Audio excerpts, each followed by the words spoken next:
نحمده ونصلي على رسوله الكريم اما بعد فاعوذ بالله من الشيطان الرجيم بسم الله الرحمن الرحيم رب اشرح لي صدري ويسر لي امري واحلل عقدة من لساني يفقهوا قولي ان الحمد لله نحمده ونستعينه ونستغفره ونعوذ بالله من شرور انفسنا ومن سيئات اعمالنا من يهده الله فلا مضل له ومن يضلله فلا هادي له واشهد ان لا اله الا الله واشهد ان محمدا عبده ورسوله يا ايها الذين امنوا اتقوا الله حق تقاته ولا تموتن الا وانتم مسلمون يا ايها الناس اتقوا ربكم الذي خلقكم من نفس واحدة وخلق منها زوجها وبث منهما رجالا كثيرا ونساء واتقوا الله الذي تساءلون به والأرحام إن الله كان عليكم رقيبا يا أيها الذين آمنوا اتقوا الله وقولوا قولا سديدا يصلح لكم أعمالكم ويغفر لكم ذنوبكم ومن يطع الله ورسوله فقد فاز فوزا عظيما. شکر اور تعریف اللہ تعالیٰ کے لیے ہے. ہم اسی سے مدد چاہتے ہیں اور اسی سے اپنے گناہوں کی معافی چاہتے ہیں، اور ہم اپنے نفس کی شرارتوں اور برائیوں کے مقابلے میں اپنے آپ کو اللہ کی پناہ میں دیتے ہیں. حقیقت یہ ہے کہ جس کو وہ سیدھے رستے پر چلائے اسے کوئی بھٹکا نہیں سکتا، اور جس کو وہ بھٹکا دے اسے کوئی سیدھے رستے پہ لا نہیں سکتا. اور میں گواہی دیتا ہوں کہ اللہ کے سوا کوئی عبادت کے لائق نہیں، اور میں گواہی دیتا ہوں کہ محمد صلی اللہ علیہ وسلم اللہ کے بندے اور اس کے رسول ہیں. اے ایمان والو، اللہ کا تقوی اختیار کرو اور مرتے دم تک اللہ کی اطاعت پہ قائم رہو. اے لوگو، اپنے رب کے غضب سے ڈرو جس نے تمہیں ایک جان سے پیدا کیا اور اسی سے اس کا جوڑا بنایا، اور اس سے بہت سے مرد اور عورتیں دنیا میں پھیلا دیے. اس پالنے والے کی ناراضگی سے ڈرنا جس کا واسطہ دے کر تم ایک دوسرے سے اپنے حق مانگتے ہو، اور رشتہ داروں کے حقوق کا لحاظ اور پاس رکھو. یقین جانو کہ اللہ تمہاری نگرانی کر رہا ہے. اے ایمان والو، اللہ سے ڈرتے رہو اور جچی تلی مضبوط بات زبان سے نکالو تو اللہ تمہارے گناہ معاف کر دے گا اور تمہارے اعمال کی اصلاح کر دے گا. اور جو لوگ اللہ اور اس کے رسول کی فرما برداری کریں گے وہ عظیم الشان کامیابی پائیں گے. معزز خواتین، اس وقت میں نے آپ کے سامنے خطبہ نکاح کی عبارت پڑھی ہے. اگرچہ یہ خطبہ جب نکاح ہوتا ہے اس وقت پڑھا جاتا ہے، لیکن عام طور پر جب خطبہ پڑھا جاتا ہے تو اس کا کوئی میننگ یا مفہوم نہیں بتایا جاتا، اس لیے پتہ نہیں چلتا کہ اس میں کیا کہا گیا ہے. اس کو بس ایک ریچول کے طور پر عام طور پر ادا کر دیا جاتا ہے. بات یہ کہ اللہ تعالیٰ نے ہم سب کو پیدا کیا ہے، اسی نے یہ ڈیسائیڈ کیا کہ مرد کیسا ہو، عورت کیسی ہو. وہ ہمارے مزاج سے بھی واقف ہے، وہ ہماری نفسیات سے بھی واقف ہے، وہ ہمارے اندر سے بھی واقف ہے، باطن سے بھی، ظاہر سے بھی، ہر چیز سے. اس کو ہماری ساری ضروریات بھی پتہ ہیں. تو چونکہ بنایا اس نے ہے، اس لیے اس نے جو گائیڈنس ہمیں دی ہے، جو رہنمائی اس نے ہمیں دی ہے، اگر ہم اس سے فائدہ اٹھائیں تو ہماری دنیا اور آخرت دونوں خوشحال ہو سکتے ہیں. خوشی اور خوشحالی صرف مال و دولت سے نہیں ہوتی. خوشی اور خوشحالی صرف دنیا میں کسی ناموری کی وجہ سے نہیں ہوتی. یہ چیزیں اگرچہ انسان کی خوشی میں اضافے کا سبب ہوتی ہیں، لیکن اصل خوشی وہ ہے جو دل کی خوشی ہوتی، جو دل کا اطمینان ہوتا ہے. اور دل کا اطمینان اسی وقت ہوتا ہے جب انسان انصاف کی زندگی گزارتا ہے، ایمان کے ساتھ زندگی گزارتا ہے، اپنے حق بھی پہچانتا ہے اور دوسروں کے حق بھی پہچانتا ہے. دوسروں کا وہی پسند کرتا ہے جو وہ اپنے لیے پسند کرتا ہے، اور اس میں وہ صرف اللہ کے نہیں بندوں کے حقوق بھی ادا کرتا ہے، اور صرف بندوں کے نہیں اپنے رب کے حقوق کو بھی پہچانتا ہے.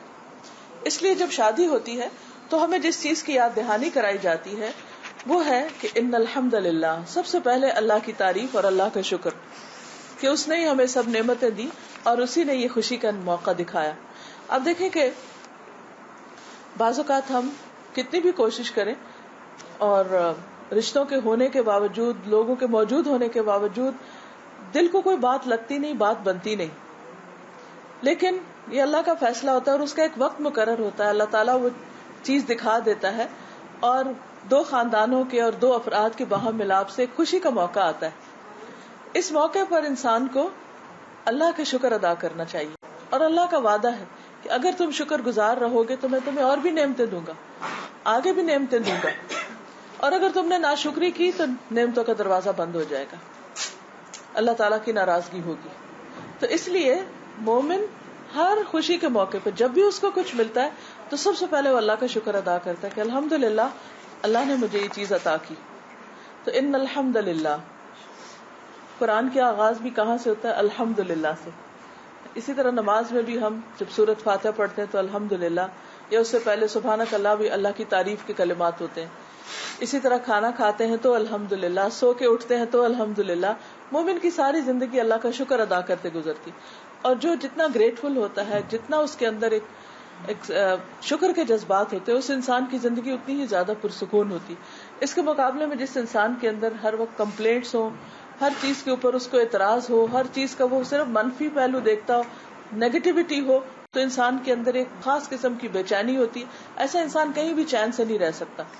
چونکہ یہ زندگی ٹیسٹ ہے، اس لیے اس میں صرف خوشیاں نہیں ہو سکتی، اس میں امتحان بھی ہوتے ہیں، لیکن زیادہ تر اللہ تعالیٰ نے ہمیں نعمتیں دے رکھی تھی، امتحان کہیں کہیں ہوتے ہیں۔ یہ نہیں ہوتا کہ ہم ہر وقت کسی ٹارچر میں اور کسی وقت سکھ کا سانس آئے۔ عموماً ایسا ہوتا ہے کہ زیادہ وقت ہم آرام سے ہوتے ہیں، کسی وقت کچھ تکلیف دہ صورتحال بھی پیش آئے، جیسے عام طور پر ہم صحت مند ہوتے ہیں، بیچ میں کوئی بیماری آ جاتی۔ اسی طرح ہمارے آپس کے تعلقات اچھے ہوتے ہیں، نارمل ہوتے ہیں، کسی وقت اونچ نیچ ہو جاتی ہے، کوئی ناراضگی ہو جاتی ہے، غصہ آ جاتا ہے۔ لیکن الحمدللہ اللہ تعالیٰ نے ہم پر بہت احسان کیے ہیں، اور ہر موقع پر ہمیں نعمتیں عطا کی۔ تو نعمتوں کی حفاظت کے لیے اور نعمتوں میں اضافے کے لیے ہمیشہ انسان کو شکر کرتے رہنا چاہیے۔ پھر ونستعینہ، ہم اسی سے مدد چاہتے ہیں۔ زندگی کا ہر فیصلہ، اس میں انسان ہمیشہ ریلکٹنٹ ہوتا ہے، متردد ہوتا ہے، فکر مند ہوتا ہے، لیکن جب وہ معاملہ اللہ پہ چھوڑ دیتا ہے تو اللہ تعالیٰ اس کو سنبھال لیتا ہے۔ ایک حدیث کے مطابق جو شخص اپنی امانتیں اللہ کے سپرد کر دیتا ہے، اللہ تعالیٰ ان کی حفاظت کا ذمہ لے لیتا ہے۔ ہمارے پاس جو کچھ بھی ہے اللہ کی طرف سے دی ہوئی ایک امانت ہی ہے، اولاد بھی ایک امانت ہے، جو کچھ مال و دولت اللہ نے دی، جو بھی چیزیں ہیں، نعمتیں ہیں، تو ان کو انسان اللہ کی طرف سے سمجھے اور پھر ان کی حفاظت کے لیے اللہ ہی کے حوالے ان کو کرے۔ ہم کتنی بھی کوشش کریں، لیکن بہت سی چیزیں ہمارے بس میں، اختیار میں نہیں ہوتی، ہم بہت سی چیزوں کے مالک نہیں ہیں۔ تو اس لیے جب انسان کسی بھی مشکل مرحلے پر اللہ سے مدد لیتا ہے اور پھر اللہ ہی کے حوالے چیز کو کر دیتا ہے، تو اللہ تعالیٰ اس کے معاملات کو درست کر دیتا ہے۔ اور یہ زندگی کا ایک اصول بنا لینا چاہیے، اور اسی کا نام توکل بھی ہے۔ جب انسان اللہ پہ بھروسہ کر لیتا ہے تو وہ ہمیشہ ہوپ فل رہتا ہے۔ کوئی سفر ایسا نہیں، کوئی دن ایسا نہیں، زندگی کا کوئی مرحلہ ایسا نہیں کہ جہاں کوئی نہ کوئی ناپسندیدہ چیز پیش نہ آئے۔ کتنی بھی خوشگوار زندگی ہو، کتنے بھی اچھے ریلیشنز ہو، کتنے بھی بہترین تعلقات ہوں، لیکن کہیں نہ کہیں کچھ نہ کچھ زگ زیگ آ ہی جاتا ہے، کہیں نہ کہیں کچھ نہ کچھ ٹیڑھا ہو ہی جاتا ہے، چمکتی چیزوں کی شائن کہیں نہ کہیں کم ہو ہی جاتی، اور یہ اللہ کے قانون، اور اس میں بھی ایک بڑی بھلائی ہوتی ہے۔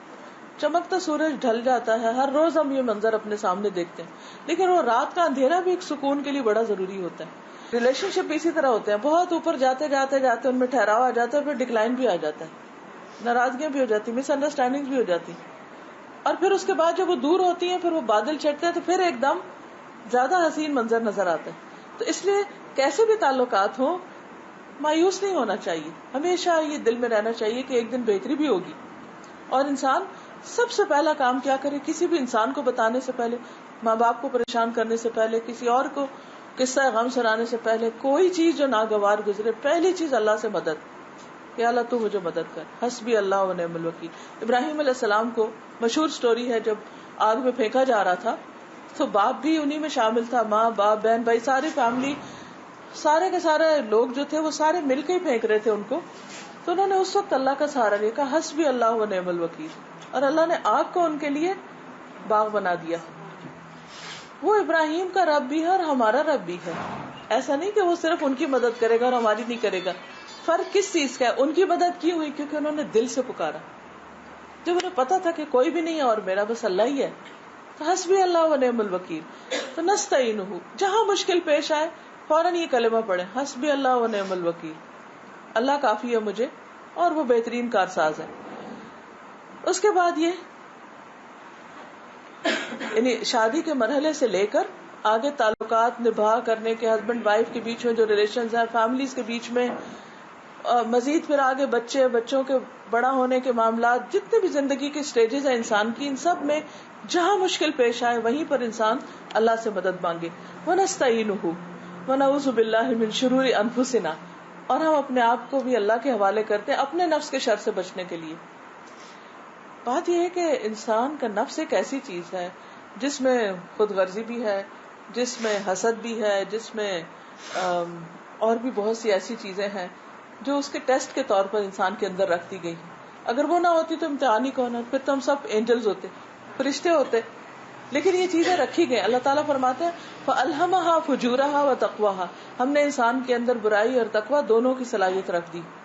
اچھا, کبھی تو انسان بڑا مومن بن جاتا ہے, بڑا اللہ والا ہو جاتا ہے, اس کا دل اللہ کی طرف راغب ہوتا ہے, اور کبھی بس ہر چیز سے انسان کو اعتراض ہونے لگتا ہے اور اس کی دل کی حالت بدلی بھی ہوتی ہے. اور یہ ہر ایک کے ساتھ ہوتا ہے, چاہے کوئی کیسا بھی ہو, اچھے برے وقت سب کے ساتھ آتے ہیں, سب پر آتے ہیں.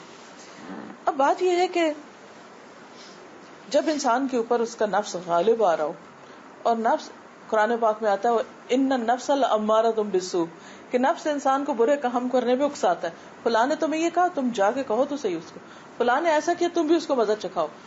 تو وہ انسان کو اکساتا رہتا ہے. اچھا, اس کا نقصان کیا ہوتا ہے کہ بعض اوقات انسان اپنے ہی دل کے ہاتھوں اتنا مجبور ہو جاتا ہے کہ جس چیز کو اس کی عقل کہتی ہے یہ غلط ہے, یہ ظلم ہے, یہ ناانصافی ہے, یہ ٹھیک نہیں, یہ حرام ہے, یہ جائز نہیں, یہ درست نہیں, ایسا نہیں کرو, اندر سے آواز اٹھ رہی ہوتی, لیکن پھر بھی انسان نفس کی بات مان کے وہ کام کر بیٹھتا ہے. پھر اس کے بعد کیا ہوتا ہے, ندامت بھی ہوتی, گلٹ بھی آتا ہے. اب قابیل نے حابیل اپنے ہی بھائی کو کیوں قتل کیا؟ اس کے نفس نے اس کے لیے وہ چیز آسان کر دی. یوسف علیہ السلام کے بھائیوں نے جو ایک پیغمبر کی اولاد تھے, بھائی کو کیوں کنویں میں ڈال دیا؟ نفس کے ہاتھوں. سولت لکم انفسکم امرا, تمہارے نفس نے تمہارے لیے کام بڑا آسان کر دیا. وہ ایک کیفیت ہوتی ہے انسان کے اوپر, شیطان چڑھا ہوا ہوتا ہے جس وقت انسان وہ غلطی کر جاتا ہے, پھر بعد میں ریگریٹ کرتا ہے. اس سے کوئی بھی نہیں بچا ہوا. کوئی شخص اس وقت چیخنے چلانے لگتا ہے, کوئی کسی کو برا بھلا کہنے لگتا ہے, کوئی کسی کے بارے میں ایسی باتیں سوچ لیتا ہے جس کی کوئی حقیقت نہیں ہوتی. یہ سب ایک فیز ہوتا ہے, ایک ٹیمپرری کیفیت ہوتی ہے, اور یہ اس وقت اصل میں ہمیں آزمایا جا رہا ہوتا ہے کہ ہم کرتے کیا ہیں. تو وہ اپنے اندر ہی ایک جنگ چل رہی ہوتی ہے. کچھ لوگ ہیں وہ اپنے نفس کے گھوڑے کو قابو کر لیتے ہیں, اور کچھ کا وہ باغے توڑا کے نکل جاتا ہے. اب یہ ہے کہ یہاں پر اللہ تعالیٰ ہمیں ایک بہت زبردست نقطہ سکھا رہے ہیں کہ جب بھی زندگی میں کوئی مشکل پیش آئے تو یہ نہ دیکھو کہ قصور دوسرے کا ہی ہے, صرف اس میں ہم بھی کہیں نہ کہیں شریک ہے. کہتے ہیں تالی دونوں ہاتھوں سے بجتی ہے. ٹھیک ہے, بعض اوقات ایک اوپر سے بجتی ہے اور وہ زیادہ اوپر والے حصے کا ہاتھ ہوتا ہے اور دوسرے کا کم ہوتا ہے, لیکن شور جب ہی ہوتا ہے جب دونوں ہاتھ ٹکراتے ہیں. انسانوں میں بھی ٹکراؤ ہوتے ہیں, جتنے بھی پیار کا رشتہ ہو, دوستوں میں, عزیزوں میں, رشتے داروں, بس فرق یہ ہوتا ہے کہ جو خون کے رشتے ہوتے ہیں نا, وہ آپ یوں سمجھے جیسے گولڈ ہوتا ہے نا, اس کی طرح ہوتا ہے. لیکن جو سسرالی رشتے ہوتے ہیں یا دوستی کے رشتے ہوتے ہیں جو بنائے جاتے ہیں, وہ ہیرے کی طرح ہوتے ہیں. ہیرا بڑا قیمتی چیز ہے, لیکن فرق دونوں میں کیا ہے, ہیرا ٹوٹ جائے تو اس کی کوئی ویلیو نہیں رہتی, سونا ٹوٹ جائے تو اس کو پھر جوڑ لیا جاتا ہے.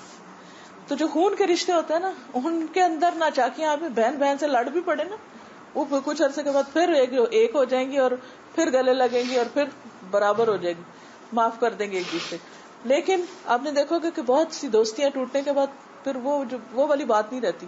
اسی طرح ہسبینڈ وائف کے رشتے میں بھی اگر ایسی کیفیت آ جائے تو اس سے بچنا چاہیے, احتیاط برتنی چاہیے کہ یہ نازک آئینہ جو ہے اس میں بال نہ آئے, اور ایک دوسرے سے درگزر اور ایک احتیاط اور ایک لمٹ کے اندر رہ کے انسان معاملہ کرے. اس لمٹ کو سیٹ کرنا بہت ضروری, اور وہ جب ہی ہو سکتا ہے کہ جب ہم اپنے نفس کو کنٹرول کر سکیں.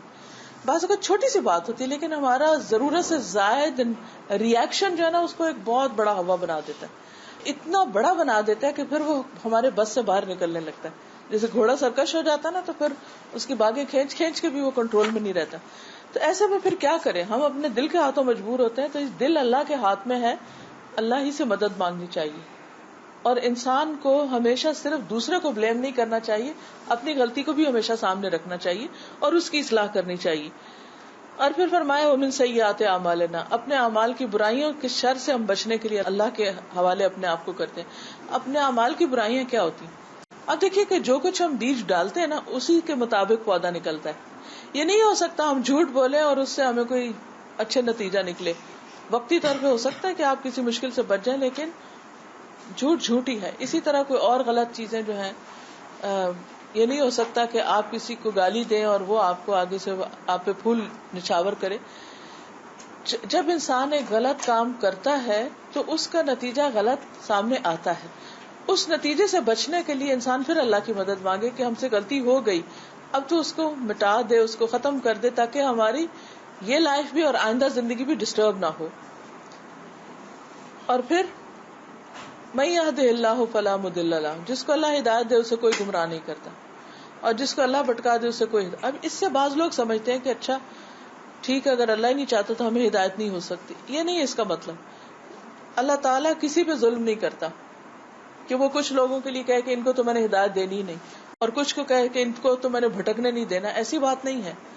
بات یہ ہے کہ اللہ تعالیٰ بندے کے ساتھ اس کے گمان کے مطابق معاملہ کرتا ہے. اگر ایک انسان اصلاح چاہتا ہے، اگر ایک انسان معاملات درست کرنا چاہتا ہے، بنا کے رکھنا چاہتا ہے، کسی ریلیشن شپ کو اچھا رکھنا چاہتا ہے، تو اس صورت میں اللہ تعالیٰ اس کے لیے رستہ نکال دیتا ہے اور وہ اسے اچیو کر لیتا ہے. اور اگر ایک انسان کے اپنے ہی اندر خرابی اور اس نے تہیہ کر لیا کہ میں نے تو یہ کرنا ہی نہیں، تو اب اللہ تعالیٰ کا یہ قانون نہیں کہ اس کو مجبور کرے کہ نہیں تم نہیں چاہتے تو تب بھی تم ضرور یہی کرو. ٹھیک ہے، اٹس یور چوائس. تو انسانوں کے بیچ میں جھگڑے ہوں تو ان کی اصلاح، ان میں صحیح رستہ.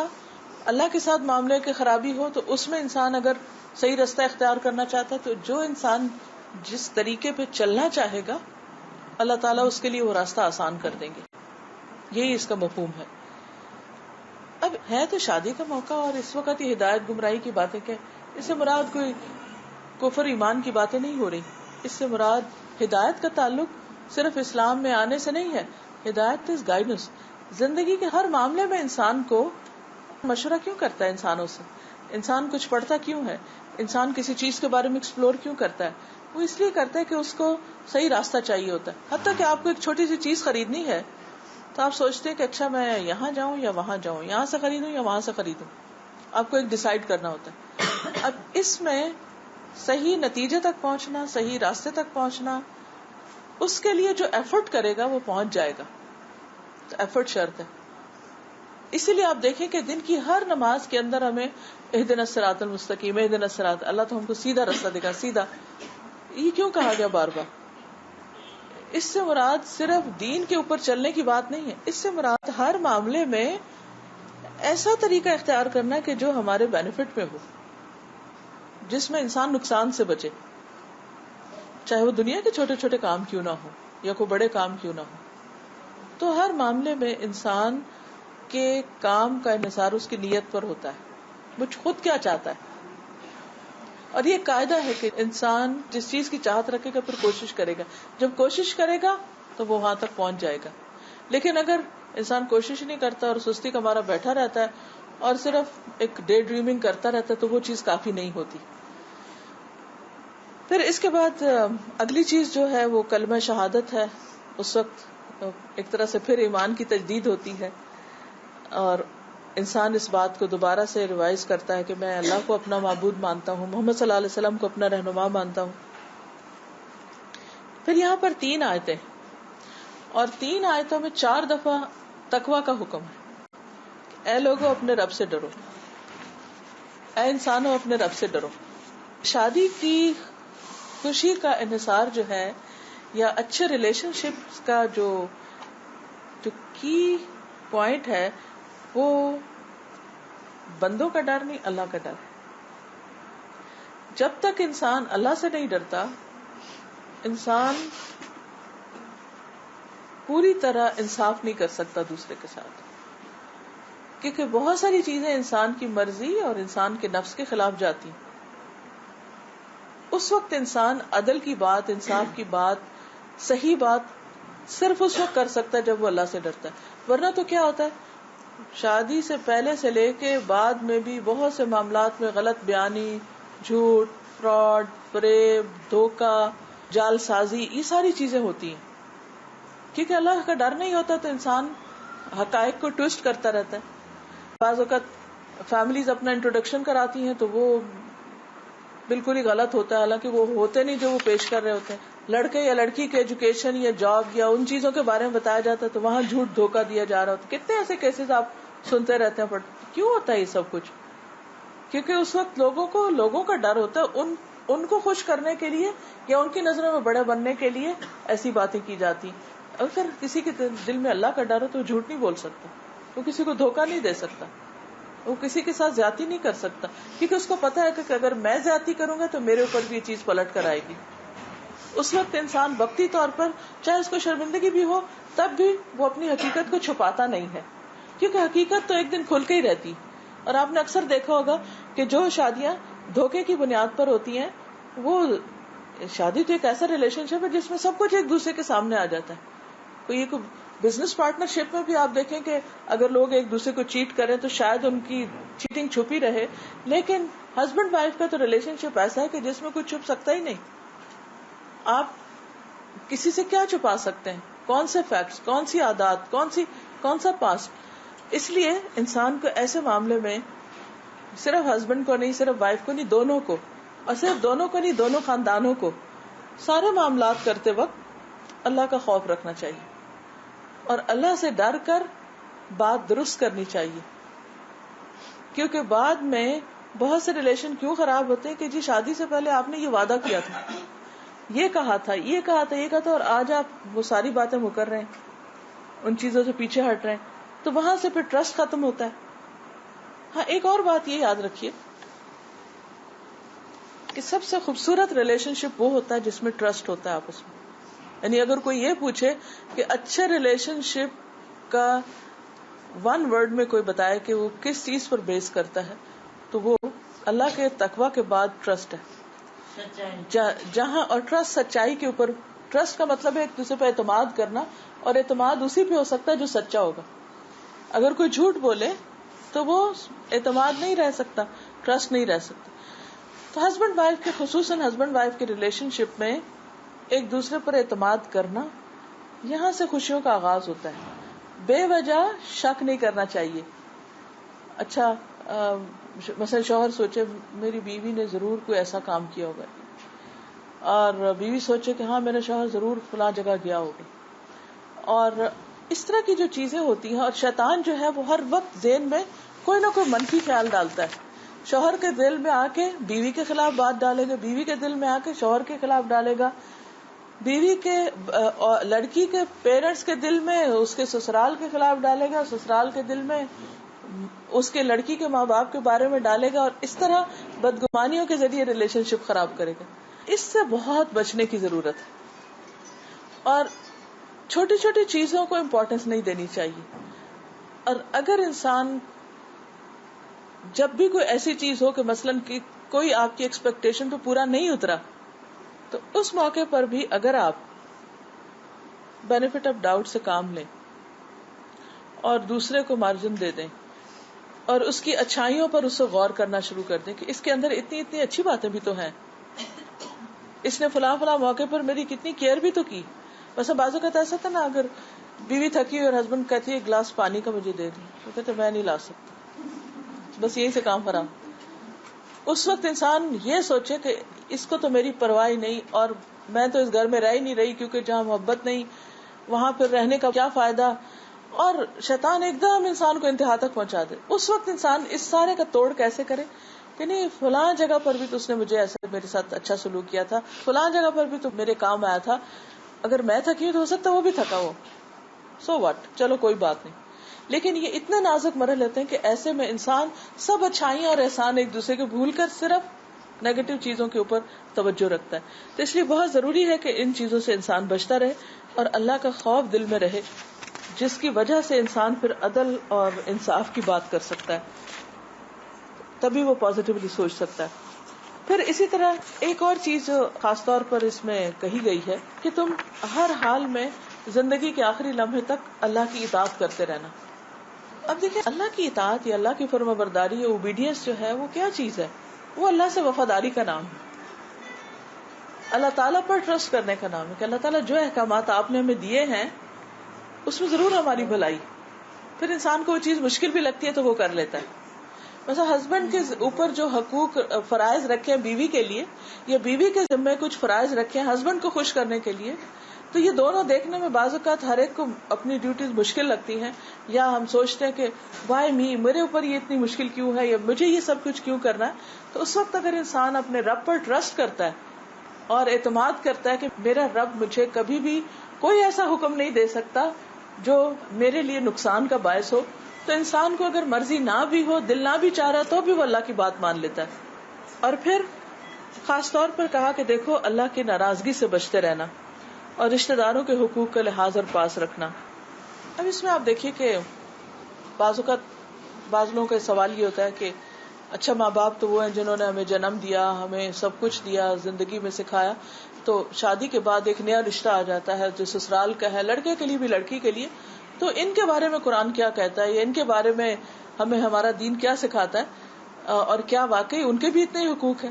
تو آپ دیکھیے قرآن مجید میں جہاں سسرال کا ذکر ہوا ہے وہ فوراً نسب کے رشتے کے بعد ہوا ہے، نسب و صہرا، کہ جیسے تم اپنے نسب کے رشتوں یعنی کہ ماں باپ کے لیے کیئرنگ ہوتے ہو، اسی طرح تم اپنے سسرال کے لیے بھی کیئرنگ ہو. اور یہ صرف لڑکی کو نہیں ہے حکم، لڑکے کے لیے بھی ہے، لڑکی کے لیے بھی. کیونکہ بعض اوقات ہمارے کلچر میں خاص طور پر کیا ایکسپیکٹ کیا جاتا ہے کہ لڑکی کو تو سسرال کا خیال رکھنا چاہیے، لیکن لڑکے کے اوپر کوئی ذمہ داری نہیں کہ وہ بیوی کے ماں باپ کی رسپیکٹ بھی کرے. موسٹلی ہمیں دوسرے کلچر سے یہ چیز ہمارے یہاں آ گئی ہے کہ جس کی وجہ سے ایک طرف کا حق زیادہ سمجھا جاتا ہے اور دوسری طرف کے حقوق کو ایک طرف ختم کر دیا جاتا ہے، جبکہ اللہ تعالیٰ نے اس میں کوئی ڈسکریمنیشن نہیں کی. قرآن اور سنت سے کہیں کوئی ڈسکریمنیشن نہیں، بلکہ حضرت اسما جو ہے ان کی والدہ مسلمان نہیں تھی، تو وہ مکہ سے مدینہ آئی بیٹی کے پاس ملنے کے لیے. وہ شادی شدہ تھی، اپنے گھر میں تھی. کہنے لگی یا رسول اللہ صلی اللہ علیہ وسلم، میری والدہ آئی اور وہ مسلم نہیں ہے، تو کیا میں اس کے ساتھ اچھا سلوک کروں؟ وہ جو مجھ سے مانگ رہی ہیں یا جو کچھ مجھ سے چاہتی ہیں میں ان کو دوں؟ تو آپ نے فرمایا بالکل سلی امہ کی، اپنی ماں کا خیال رکھو، اپنی ماں کے ساتھ یعنی ان کے حق کا خیال کرو.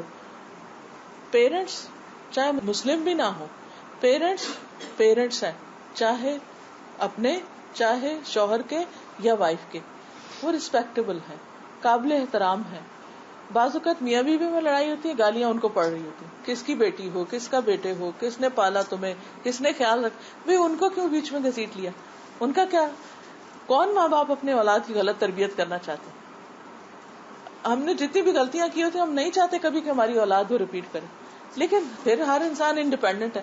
ہم بچوں کو جنم تو دیتے ہیں لیکن وہ ہمارے غلام تھوڑی ہوتے ہیں کہ جیسے ہم چاہیں وہ بالکل ویسے ہی کریں. وہ خود ایک انڈیپینڈنٹ انڈیویجول ہیں اور وہ اپنی مرضی سے ایک زندگی بسر کرنا چاہتے ہیں. ایک حد تک ہماری بات ان تک جا سکتی، تو اس سے آگے ان کی اپنی مرضی ہے. اس لیے اگر بچے کو غلطی کرے تو اس میں ساتھ پیرنٹس کو یا خاندان کو یا نسلوں کو نہیں رگید لینا چاہیے. پھر اس میں آخری آیت جو ہے اس میں خاص طور پر اللہ تعالیٰ فرماتے ہیں کہ تم سیدھی بات کیا کرو، قولوا قولا سدیدا، اسٹریٹ فارورڈ، یصلح لکم اعمالکم، تو تمہارے اعمال بھی صحیح ہو جائیں گے. کیونکہ سوچ سے بات سے کام. سوچ اگر نیت خراب ہے نا تو باتوں میں بھی منافقت آ جائے گی، اور جب باتوں میں منافقت آئے گی تو بہت دکھاوا اور دھوکہ بازی آ جائے گی.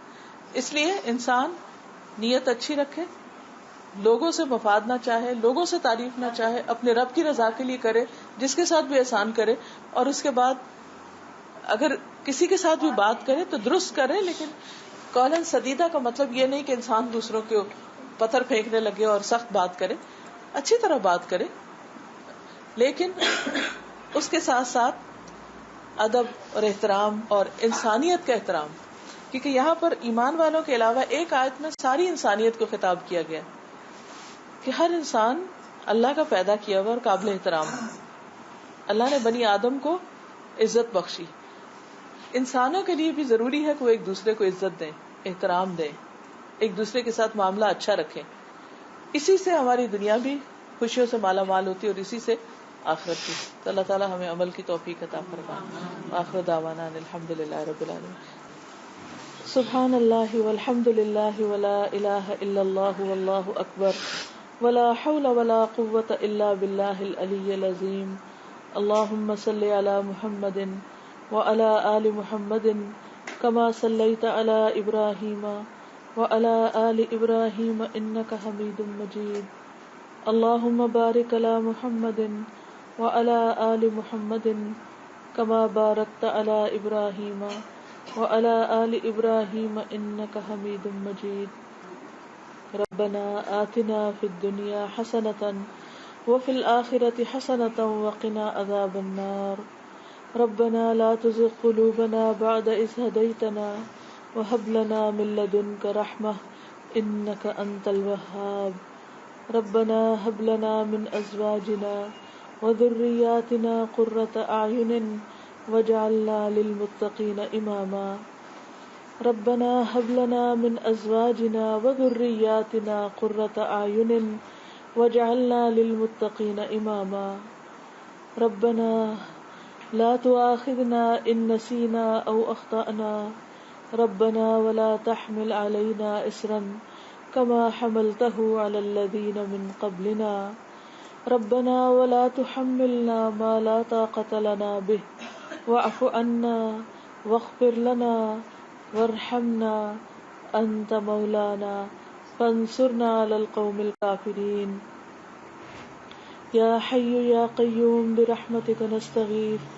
اللهم إنا نسألك من الخير كله عاجله وآجله ما علمنا منه وما لم نعلم ونعوذ بك من الشر كله عاجله وآجله ما علمنا منه وما لم نعلم.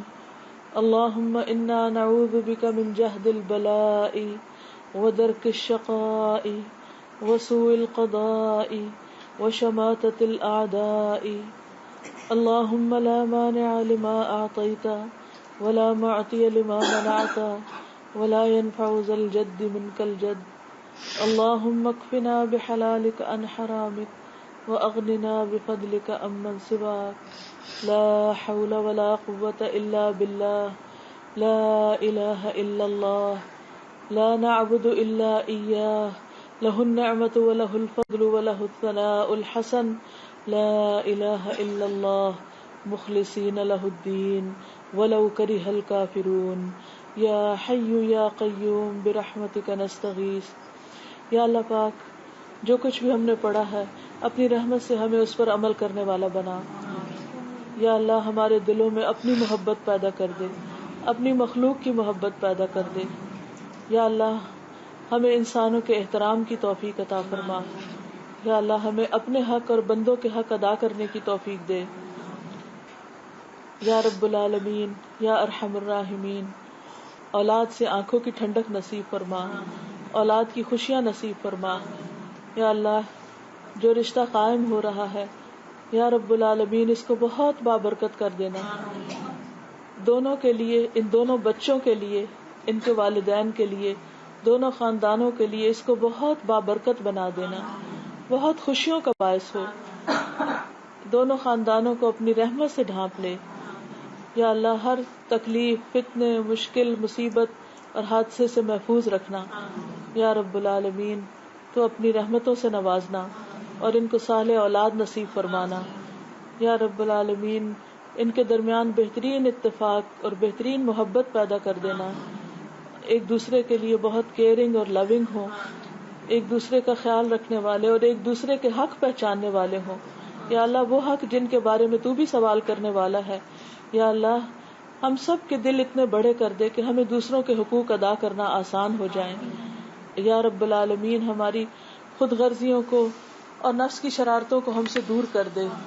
یا حی یا قیوم برحمتک نستغیث. یا اللہ تمام بیماریوں سے صحت عطا فرما. یا اللہ تمام ہم اور غم اور فکر اور پریشانیاں سب کی دور فرما. اس گھر پر اپنی خیر و برکت نازل فرما. جو لوگ بھی آئے ہیں اس مجلس میں شریک ہیں ان پر اپنی رحمتیں نازل فرما. ہم سب کے دلوں کو اپنی طرف مائل کر لے, ہمیں اپنا بنا لے اور ہم سے برائیوں کو دور کر دے. یا رب العالمین جو دعائیں ہم نے مانگی ہیں تو ہم سے قبول فرما. یا اللہ اور بھی جن بچیوں کے رشتے نہیں ہوئے انہیں نیک صالح رشتے عطا فرما. جن کے پاس اولاد نہیں انہیں صالح اولاد عطا فرما. یا رب العالمین تو ہم سب کے دلوں کی دعاؤں کو حاجات کو تو خوب جانتا ہے. اللہ تو ہمارے دلوں کی دعائیں سن لے. اللہ ہم کو تو مانگنے کا ڈھنگ نہیں آتا. یا اللہ تو ہمیں مانگنا سکھا دے اور جو کچھ ہم نے مانگا تو اسے قبول فرما. اور جو ہم نہیں مانگ سکے اور وہ ہماری ضرورت ہے اور تو ہم سے زیادہ اس کو سمجھتا ہے اللہ تو وہ بھی ہمیں عطا فرما.